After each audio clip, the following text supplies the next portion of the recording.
మా మీకు events organise చేయడం, ప్లాన్ చేయడం అంటే ఇష్టమా? అయితే మీకోసమే ఒక కెరియర్ ఆప్షన్ తీసుకొచ్చా. Event planner. స్టార్టింగ్‌లో కొద్దిగా కష్టపడాలి క్లయింట్స్ వచ్చేంత వరకు.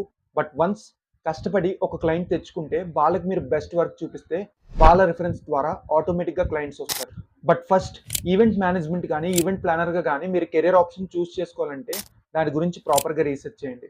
రీసెర్చ్ చేసిన తర్వాత దానికి సంబంధించిన కోర్స్ తీసుకోండి ఇఫ్ యూ కెన్ అఫోర్డ్. లేదంటే యూట్యూబ్‌లో ఫ్రీ రిసోర్సెస్ చాలా ఉన్నాయి. వాటిని చూసి నేర్చుకోండి. ఫస్ట్ ప్రాజెక్ట్ కోసం మీ ఫ్రెండ్స్ ఆర్ ఫ్యామిలీ సర్కిల్‌లో రిక్వెస్ట్ చేయండి. బర్త్‌డే పార్టీ గానీ, ఫంక్షన్ గానీ, ఏదైనా చిన్న ఈవెంట్‌ని గానీ మీరు ఆర్గనైజ్ మీ స్టైల్‌లో చేయండి. మీ టాలెంట్ అంతా చూపించండి. దానిని నీట్‌గా క్యాప్చర్ చేయండి. ఆ వీడియోస్‌ని ఇన్‌స్టాగ్రామ్‌లో ఒక థీమ్ పేజ్ క్రియేట్ చేసి, వీడియోస్‌ని రీల్స్‌గా మీ క్రియేటివిటీ యూజ్ చేసి, ఎడిట్ చేసి పోస్ట్ చేయండి. ఎవరైనా రీల్స్ చూసేటప్పుడు మీ ఈవెంట్స్‌లో క్రియేటివిటీ వాళ్ళకి నచ్చితే, వాళ్ళే మీకు ఒక క్లయింట్‌గా మారొచ్చు. ఈవెంట్ మేనేజ్‌మెంట్‌కి స్కోప్ ఉందా మావా అంటే